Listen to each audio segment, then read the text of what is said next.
Hello, and welcome to Preemie Chats, a place for parents and healthcare professionals to gather, share stories, and learn from each other.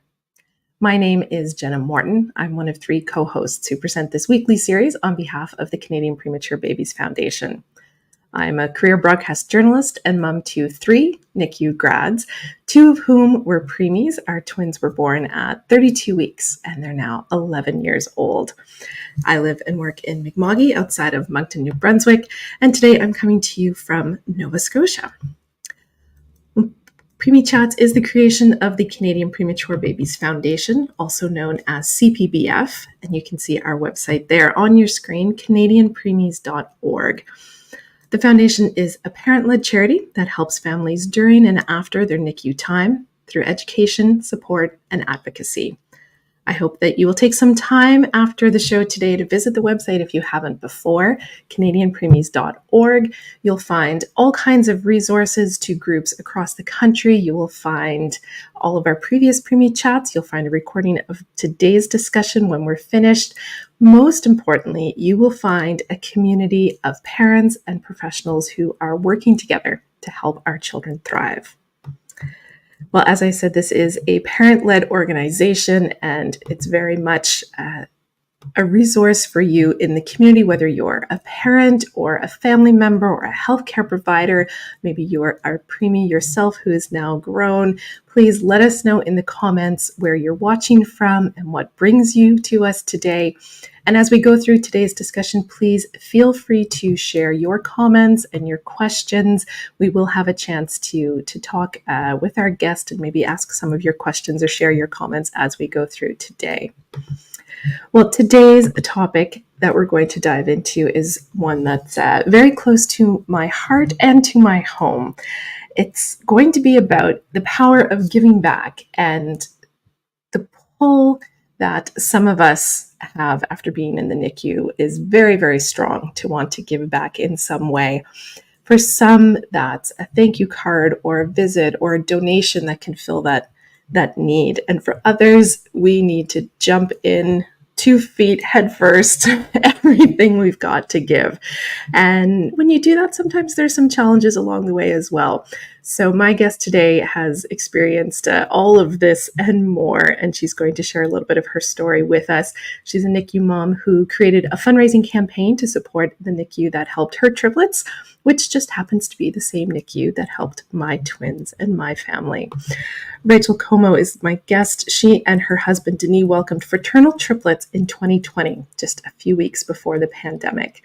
Later that same year, they founded Tiny Dreams Campaign, a fundraising initiative at the Moncton Hospital. And 4 years later, that organization is still giving back and growing. And Rachel is here to chat with us about it and about her journey. Welcome to Preemie Chats, Rachel. Hi, thank you, Jenna. I really appreciate being here today. Thank you so much. I know that you and I have had a few chances to talk about your experience over the years, and I think that people are really going to take a lot from what you have to share about both how you decided to create and then founded your organization, and also some of the things you've learned along the way so far. So I know that you've put together a little bit of a presentation to help tell your story. So I'm going to bring that up onto the screen for everyone, and we'll let you kind of take the lead for a little bit. Great, thanks. And I think the presentation will start by just keeping me in my structured ideals, because a lot of ideals have come from this NICU experience. But like Jenna mentioned, I'm a mother of triplets. So I have 2 boys and a girl, and they were born at 32 weeks. So for us, we knew a NICU experience was in our future when we found out we were having triplets. We just didn't realize what that really entitled until we experienced it ourselves. So I thought it would be a good start to just start with showing you guys how our March 2020 started. So for most, when you just say March 2020, a lot of people resonate with another experience, but for us, it was the arrival of our trio in Moncton, New Brunswick. So very exciting times, and it was very early in March. We found out that we had to I had to deliver the children early due to reverse cord flow on my baby B. And it was more of an emergency C-section that still took some time because, as you know, first of all, NICU preemie babies or multiple infants need quite some individuals, we'll say, in the operating room when you're having an emergency C-section. So once we delivered the babies, they all came out great considering the 32-week gestation period. And for us, I think it was more of an overwhelming experience at the get-go because you have no idea what it is embarking in that NICU experience. So for us, it was learning a lot, trusting in our nursing care, our doctors, everyone that was taking care of the children, and really letting them guide us through this experience to start because we had no experience doing something like this before. So all children came out, like I mentioned, fairly healthy, I would say. We were quite lucky considering. I know it's not always the case that, preterm babies come mostly out just needing to be feeders and growers. In our case, a couple, heart stimulation moments, just keeping them growing as well. So we were actually quite lucky and only ended up having a 26-day NICU period. So when I say we're lucky, I know some are shorter, some are longer. I know some are a lot longer. So that's where I can empathize a lot on the we're lucky. For us, we're very grateful that it wasn't longer than what it was, and we were in very good hands at the Moncton Hospital. So I just thought it would be a good idea to share some pictures of my husband with the kids. And the reason I wanted to share these is that mid NICU experience, all of a sudden the pandemic lockdown started, and every day was hit or miss if my husband was going to be able to enter the hospital. So for us, what was really hard is that my husband was working full time. He owns 2 businesses, so he was, busy running around doing all his work, but he would still come see the kids to, have some skin to skin care. He'd be there for feedings. He would be there just to hold them and experience the first few days and weeks of fatherhood. I think we underestimate sometimes the impact it can have on the fathers as well. They're still living that life outside of the hospital as well, and they're still coming in. They're still experiencing it. It could be another spouse as well who might be doing the exact same thing. So I think it's really important to just underline that, Jenna, because for us, you think, okay, it's a big experience, it's overwhelming and everything, but you will see later why one of our campaigns was axed on giving access to parents who can't necessarily be at the NICU all the time, and also giving access to parents and family members who just want to go home, can't visit, live far away. They might be in Nova Scotia instead of Moncton. So we thought it was interesting, to just feel that feeling of fear of not being able to see the kids for even a couple hours. So you will see later why I'm talking about this. So like I mentioned, I found this picture on my phone and I thought it was quite interesting because I wondered back then why I took the picture and then I said, I'm taking this just because it feels surreal. And I look back at it and it just feels like it was normal if you look back to 2020. So I remember walking out of the NICU and seeing the maternity ward waiting room and seeing the chairs taped like this. And that was about the first sign that the pandemic was around the corner and that things were going to change quite quickly. So all of the chairs were staggered so no one could sit side by side. So that was the first, I would say, hurdle that we noticed where separation was starting due to the pandemic. And then you start questioning like, okay, what does that mean for my children who are in the hospital right now? What does that mean for myself, my spouse? My in-laws and my parents were able to visit the children at that time still and come into the NICU to visit them. So we didn't know what was going to happen next. And about 6 hours, I think, after they announced that the hospital was going into what they called like the COVID protocol, we found out that our parents were no longer able to come in and visit. And it was only my husband and I. And for the next week or so, every day was hit or miss if my husband was still going to be able to come in and visit the children, which was a little bit harder. And even for myself, at one point, I was debating if I was just going to check into the hostel and stay permanently in the hospital until they were discharged, just for that fear of not being able to see my kids or not being able to enter, because we didn't know back then, right? We weren't educated, we didn't understand how it was going to be managed, etc. So this was my smallest baby, and I find it gives a lot of perspective when you look at the soother and you look at his little hand. That is actually a preemie soother. So it's tiny. He was 2 pounds, 15 ounces. So like I mentioned, most of that time in the NICU, we were trying to make them grow. We were trying to get them strong enough to be able to go home. But at the same time, when the pandemic hit, we were kind of scared to leave the hospital because they were so tiny, and we didn't really want them to be exposed to anything that was unknown out in the outside world. So fast forward 26 days into our journey, and these photos make me laugh now, but at the time they were like, it was very sweet. So the staff at the Moncton Hospital were so amazing with us that they realized that we were leaving the hospital in complete lockdown, and we weren't going to be able to have a newborn photo shoot. And I remember one of the nurses saying, "You might have more kids, you might not. You're having 3 in 1 shot. So I think you deserve your newborn photo shoot." So the nurses scattered around the NICU, and we really got to get close with them because of the pandemic, because we were in lockdown in that unit, and we were, at that time, there was only us and maybe 2 other babies, I think.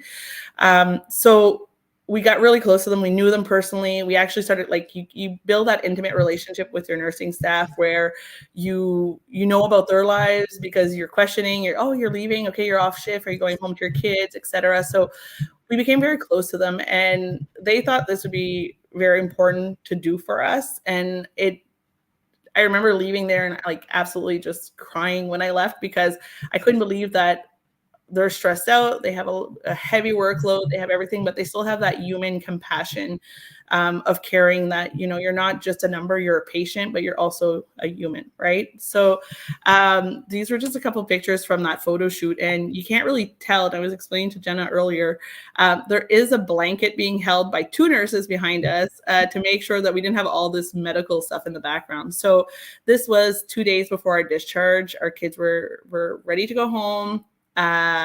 And as you can see, the smiles on our faces, we don't look overly stressed out because we had such great care, such great support.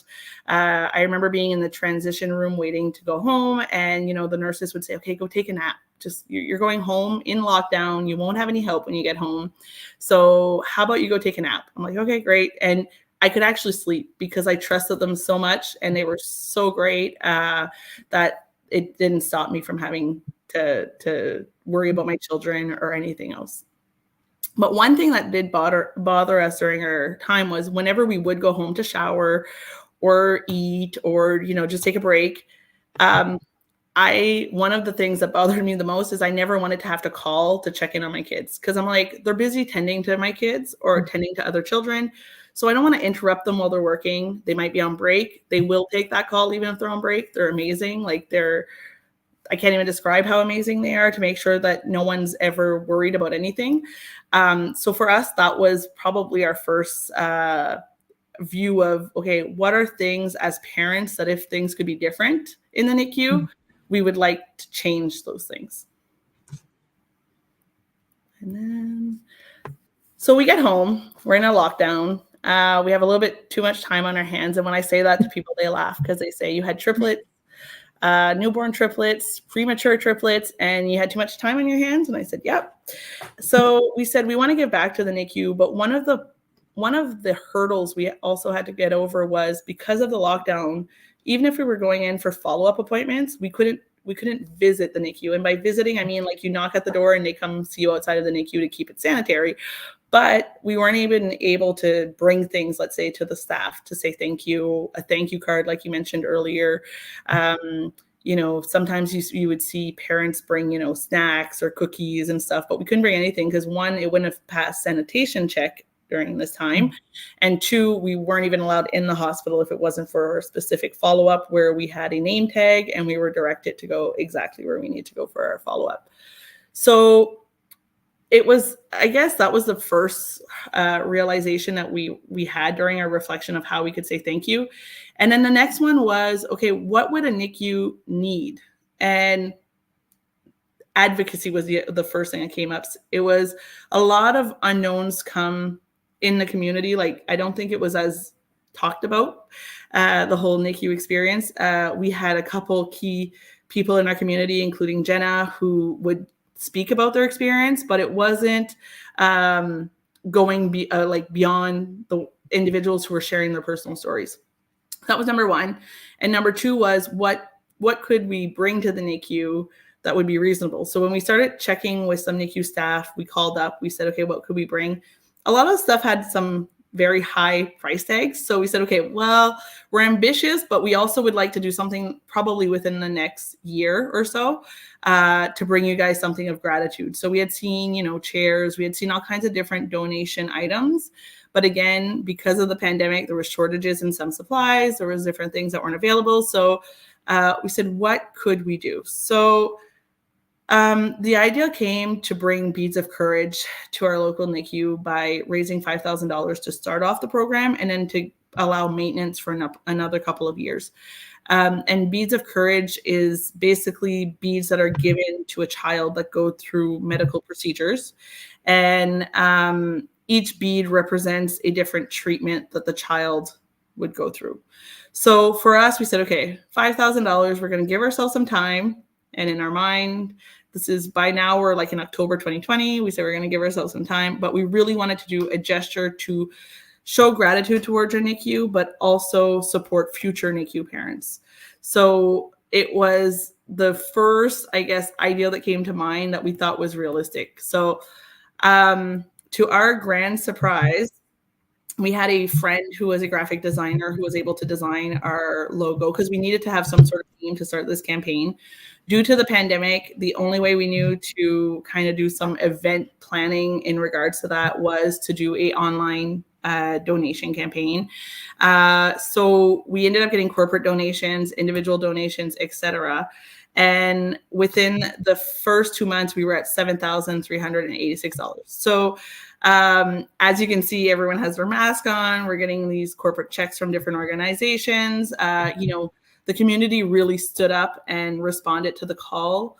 And I think by sharing our story and saying how grateful we were towards our NICU staff, that was number 1. And then number 2 was trying to find ways to explain to people how they can give as well. So, and then I kind of skipped over 2021, but in 2021, we got the Beads of Courage. We got that implemented. So each child that goes through the NICU will receive a bead. It's almost like a necklace with different beads that represent each treatment they've gone through. And their name is beaded in the middle of that. So my name would be Rachel. You would have Rachel, and then you would have all the beads. And that would be any blood draws, any eye drops, any OT, PT, you name it. The child would get a bead for every single treatment they would receive in the NICU. So children who do have long-term health issues could carry that on into pediatrics because our pediatric center already had that. So that was kind of neat too, where we can kind of help guide from birth these children through their journey. In 2021, once that was up and running, we said, okay, well, that went really well. So let's see what else we can do.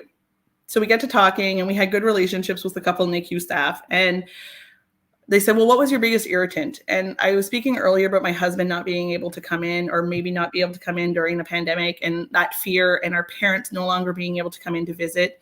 So we talked to some of the NICU staff and said, well, is there any way to make that easier? And they said, well, the IWK, which is a very good children's hospital in Nova Scotia, actually, have bedside cameras. So they said, but they're very expensive. And I said, how expensive? And they said, well, we'll get a quote and we'll come back. So we were looking at something around like $40,000 to $50,000. So I'm like, okay. I'm like, maybe we could do one room. And they're like, well, it's like an initial start off cost of, I think it was like $5,000 or $10,000. So we're hesitant, we're not sure. And then all of a sudden I start getting these other NICU moms who had premature children who are reaching out because the campaign's been up and running. We had a social media page. We were sharing different posts, different stories. And I started having other NICU moms calling and asking, can I join in this campaign? Can I help?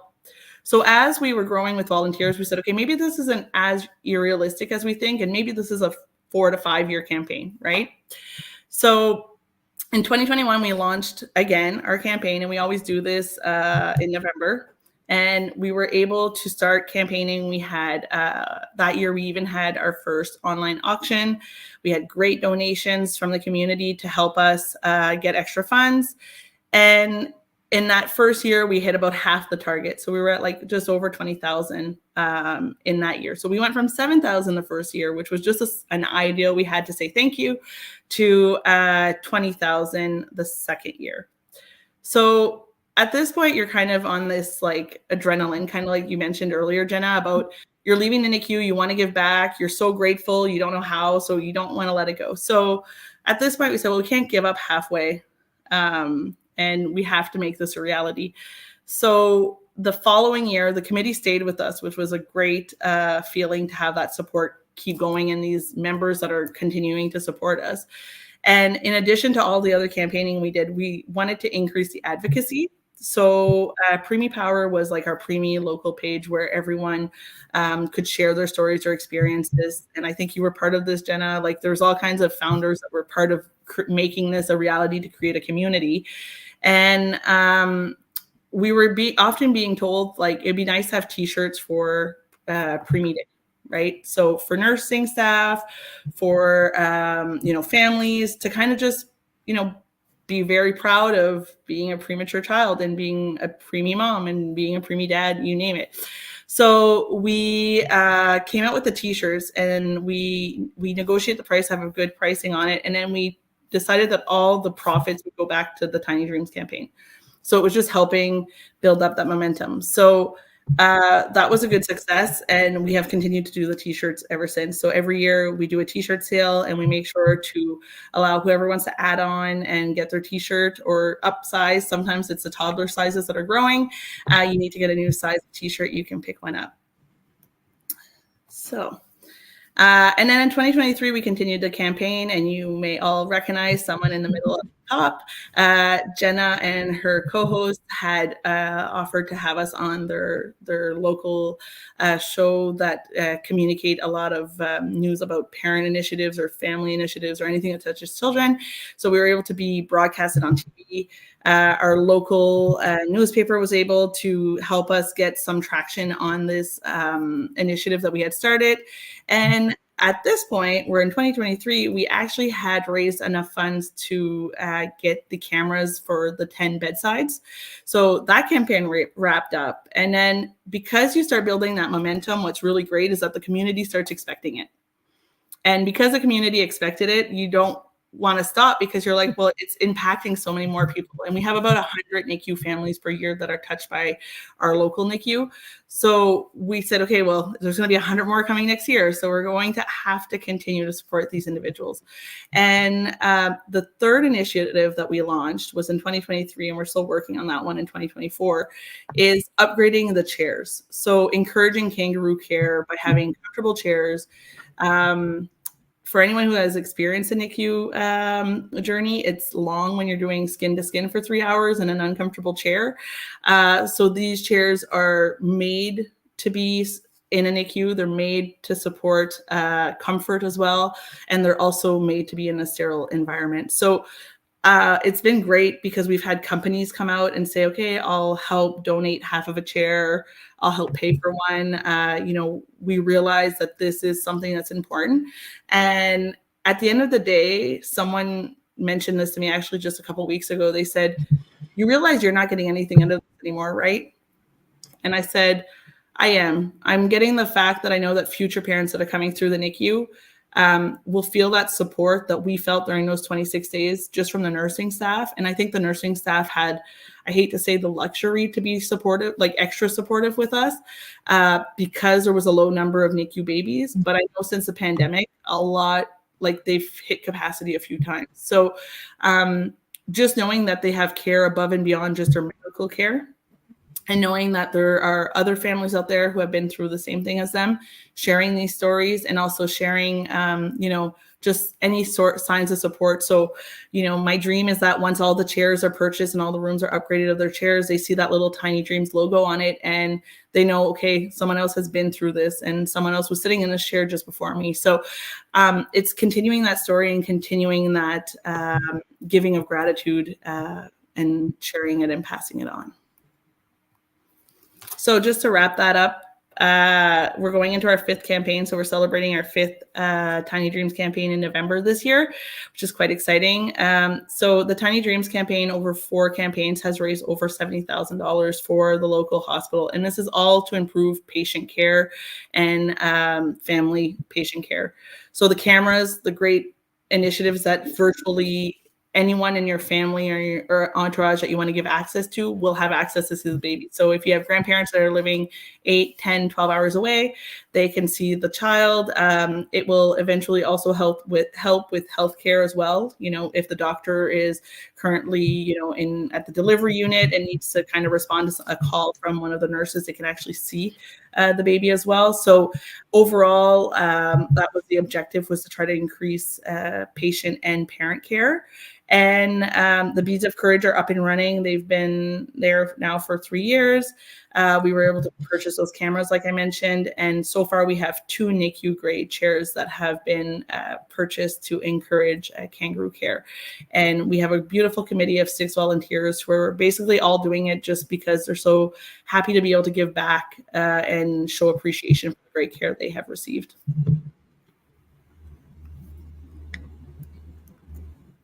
I think that it's so fantastic to hear someone share a journey like that.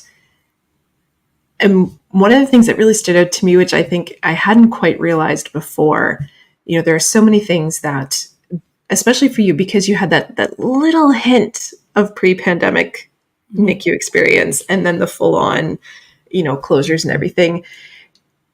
You understand some of the differences of those 2 experiences, but also there were so many things that stood out so much during that time for families of being separated that, organizations like yours and like the Canadian Premature Babies Foundation have now been spending so much effort to try to bring back the families to the center of everything. Mm-hmm. But some of the things that you saw as those issues you wanted to speak to were same things that I felt 11 years ago when none of these, restrictions were in place. And so these are things that were highlighted by it, but are definitely going to help families all along. I'm thinking, especially when you said that idea about, you can call to get a checkup when you're not at the NICU, yeah, but not wanting to take the nurses away from their job because how important it is what they're doing, and that whole struggle, and just how much comfort and ease to be able to check in visually on a camera rather than picking up that phone, right? And I think where it marked me the most was at one point, I was doing skin to skin with 2 of the babies, and then one of the nurses was just walking around holding the 3rd one. And my husband was working at that time, and then the phone's ringing, but she doesn't really let go. So she'll call out to another nurse, and then that nurse might be, preparing the bedside kits with all the right materials. And it's the fact that, sometimes they finally have that downtime where they're not dealing in crisis, right? Because we do know that premature babies can have those ups and downs, and they're constantly high focused individuals who are ready to jump in at any time. Well, I don't want to be that phone call on the other side, right? Just saying, hey, just checking in. I was there 20 minutes ago, but I'm missing my children. So I think you're absolutely right. I think that's something that we were in a way blessed to be half pandemic, half not. So we really did experience 50-50 on that. So we saw a whole different world, and then we saw that transition to what it was becoming. And I know as we left, families who followed in that year, who came in after us, had it a little bit rougher, where it was a little bit more restrictive. I think in March of 2020, when we left, masks were still not mandatory. So I can only imagine, you're holding your baby, you want to have that intimate moment, and there's, extra barriers that are added that we didn't necessarily experience. But I'm sure many families after us would have even more stories to add on to that as well. One of the other things that really stood out to me while you were sharing, and I was thinking about your experience and our experience and the various people that I've had, the privilege to talk to about this, what really stood out for me was how important it is for the NICU staff to cultivate that environment that allows parents like us to want to give back.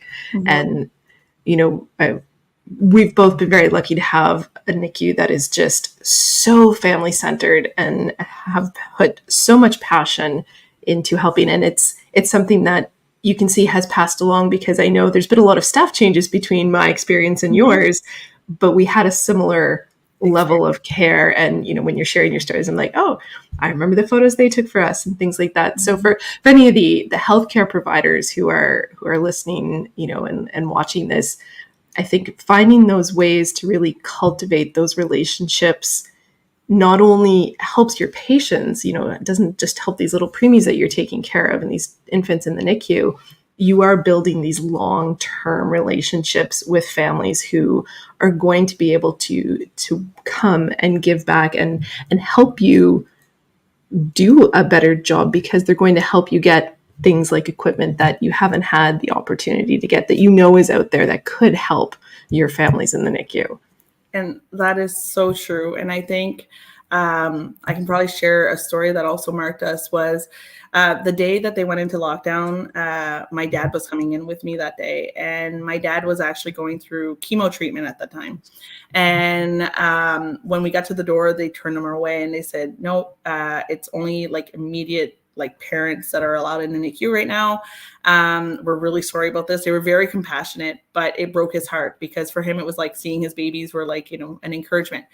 And he was going off to chemo treatment the following day. And then I realized we wouldn't be able to go with him either, right? I kind of had that realization.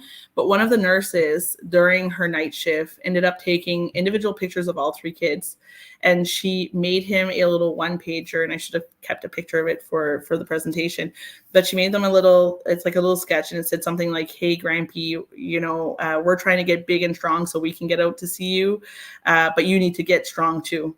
And she plasticized it, because she realized that for him to be able to bring it in oncology with him, he would have to have something that he could wipe down.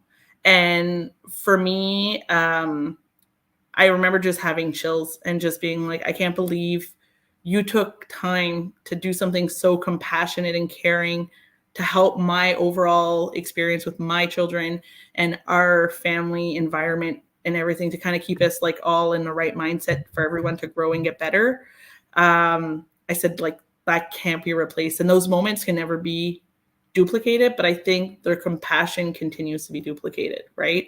And they just keep giving that back, and they're giving that from their heart. So to be able to make life easier for them in the NICU by, alleviating maybe some pressure on the parent care, by encouraging, comfy chairs or kangaroo care, well, then a parent can be installed there for 3 hours and be comfortably seated, not having to, page for a nurse every, 20 minutes to readjust their chair or, do all those adjustments, which I remember I had 6 pillows just to be comfortable in my hard chair that I had at that time. But those are all little things that will just help on the overall experience. And I think if more of us can kind of rally together, then it wouldn't have to come from just, one person advocating all the time. It could be a bunch of us doing little gestures that will help bring that more improved care on the long term. To that point, something else that we've talked a lot about, and I think is important for people who are watching and listening to think of as well, is that idea of how do you give back and create something like this without then harming yourself by burning out or feeling guilty if you don't do what it is you think you should be able to do.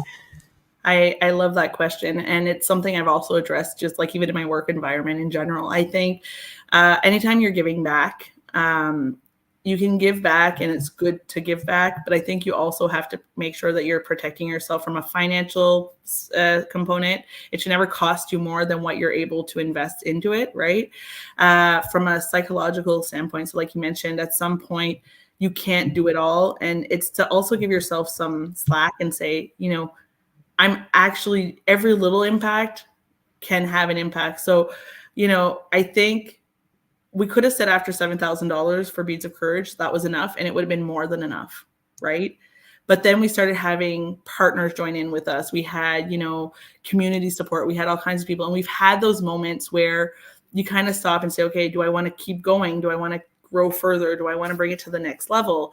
But at the same time, you have to learn to start delegating and letting other people embark on that journey with you. And one thing I've noticed in just the past 2 years is that newer NICU moms, or preemie moms, I should say, are coming in and joining us, and they have a whole new story to share. And they have that new passion and that fire in their belly because they're just coming out of that experience. And then they start sharing that experience, and it brings you right back to where you were. So I think as long as you can protect those barriers of like, okay, these are my limitations. I can do this for so much.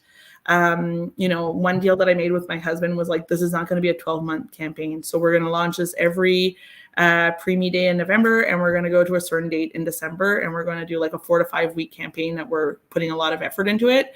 But the rest of the year, it's when we can, not because we're trying to hit a goal, right? It's like, okay, this worked out. It's a great opportunity. We can make it work. So I think it's creating those barriers to just make sure that like you don't go too far, you don't overstep, and to know when to lean on others and say, okay, the campaign can still run even if you take a little step back, right? Because there's other leaders who are going to step up and support you as well.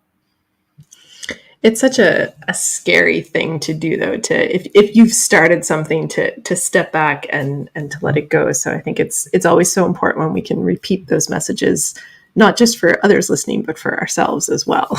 I couldn't say it better. And I think that's the thing. I think anything we start becomes like another baby. And for us, it's, it came from a personal experience. So when you can find other individuals who have similar experiences, I think those are the ones that can kind of grasp on and really be engaged. Or in some cases, like I have one volunteer who did not necessarily have her own kids, but she lived the experience. She's one of our good friends, and she lived the experience hand in hand with us from a distance, right? So she is the first person to say those cameras would have been awesome back then, right? I would have loved to have been able to contribute back then to support you somehow, right? So I think it's to know how to take from other people's energies as well and say, okay, you know what, let's go on this train, and you have a great idea. Let's keep going on your idea as well. And not always having to be the ideal maker, but just being there to kind of instigate. And, it's okay to give back to your NICU or, encourage. So, it could be as simple as just keeping our social media active to make sure that the advocacy continues and that people have that idea to say, okay, Tiny Dreams exists. Can I be a new affiliative of Tiny Dreams? And that's what we want, right? We want that central area where anyone can kind of come up with an idea and say, hey, I want to help. And if I just look at the past couple of years, like we had 1 year, we had a baseball team do a Chase the Ace just for us. They're like, well, we're doing a fundraiser and we'll give half the proceeds to Tiny Dreams. Fantastic. We've had a hockey team that every year they play in a charity hockey tournament, and it's a group of engineers. And if they win, they get $1,500 for the charity of their choice. And on the board, they always put Tiny Dreams.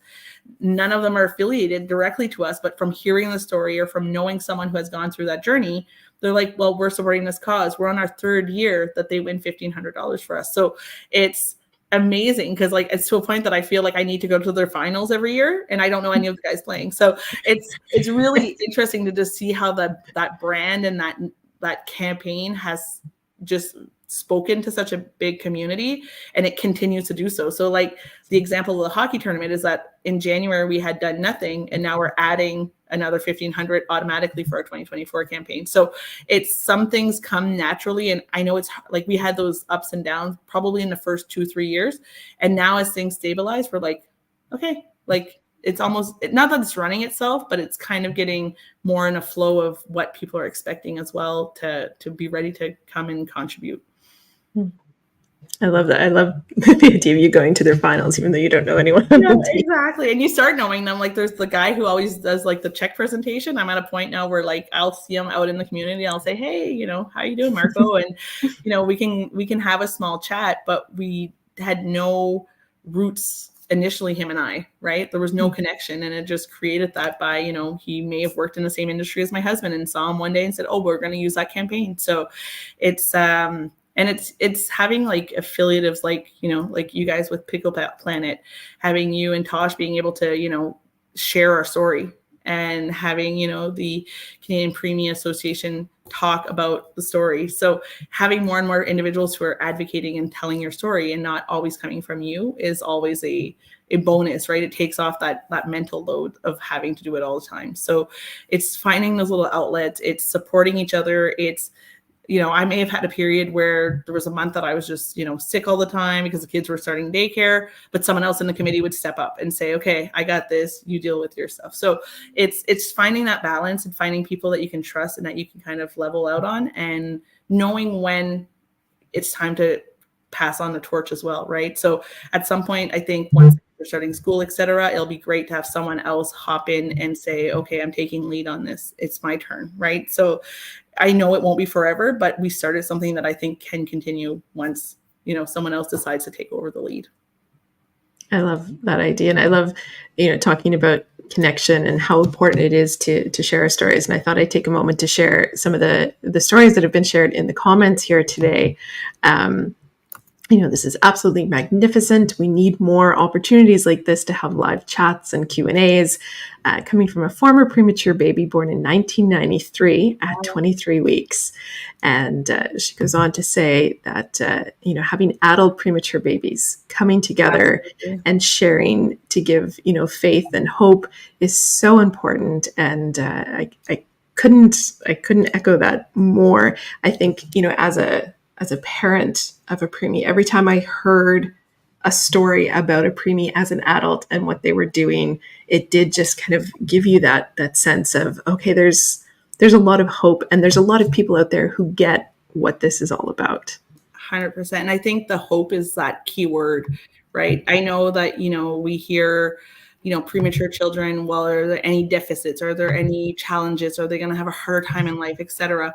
And I see it with my own children where I'm always questioning, and I'm seeing, so when you see those adult, you know, premature children that are now adults, you know, out and about doing great things, and, you know, it would be great to see them gather, and it would be great to see them advocate as well, and speak on behalf of, you know, hey, I'm a preemie and this is what I went through growing up, and this were, you know, my challenges, but these were also my successes. I think that would be fabulous.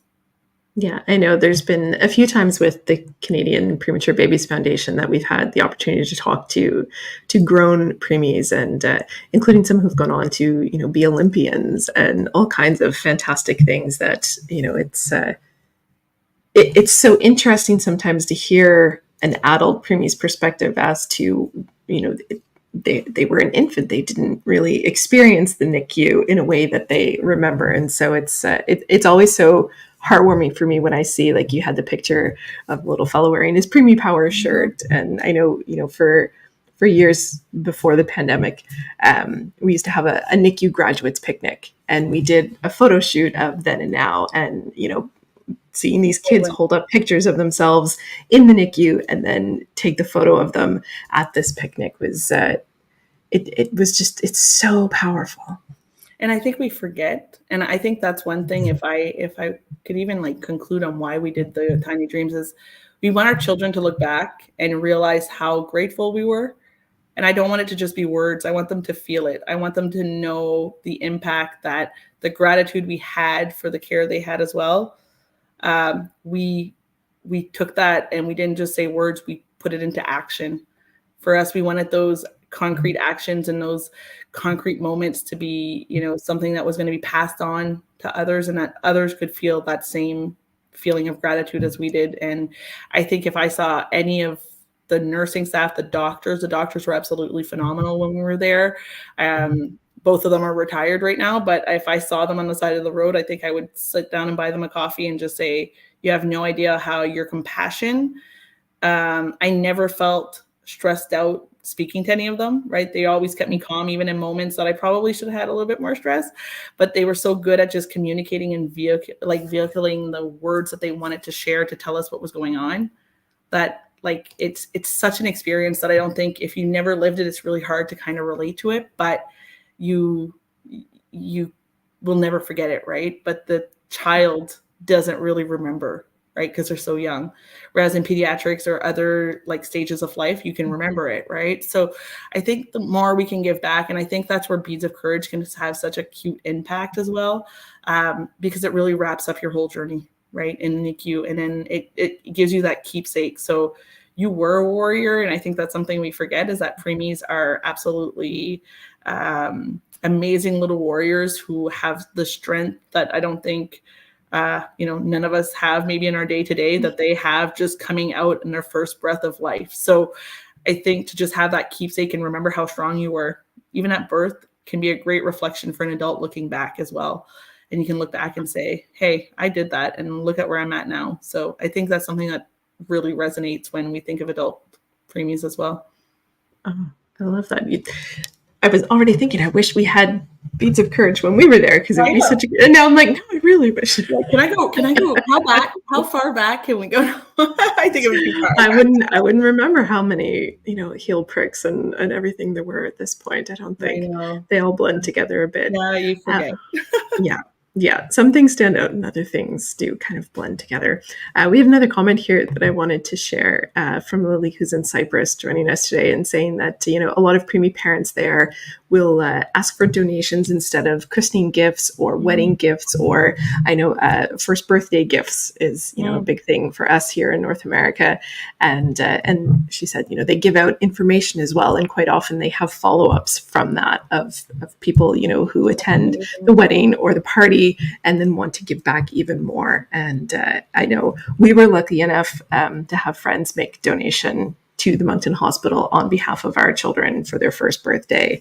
And certainly I think, there's probably a lot more we could do around sharing that and celebrating those moments as well. So thank you, Lily, for sharing that. I absolutely love that, Lily. And I think that's such a great approach to recognition, right?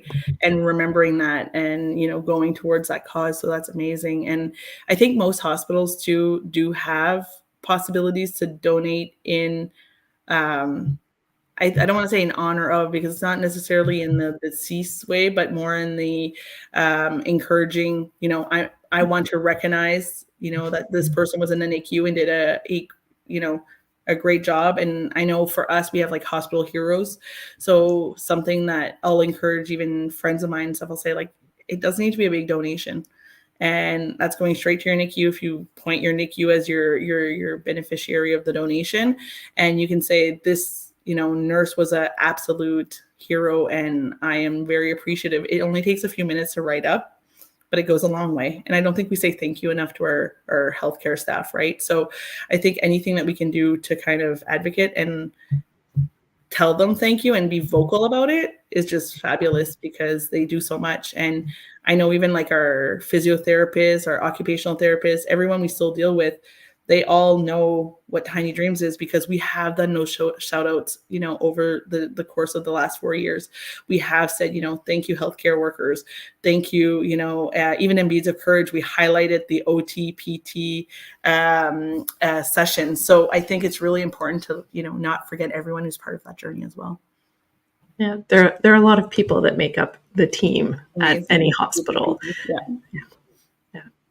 I think that we're going to wrap things up here for today, Rachel, but I want to thank you again for taking the time to share so openly, and to hopefully give some people watching and listening some ideas, and maybe a little bit of a motivation if they've been struggling with how to give back, or how to maybe pull back from something that they've started in terms of giving. So thank you very much. Thank you. And anyone can check out our social media on our Facebook page, Tiny Dreams Campaign. There's ideas there of how we came about it, even, some of our push marketing that we did to get, some people to participate. So if you have any questions, you can reach out to us there too.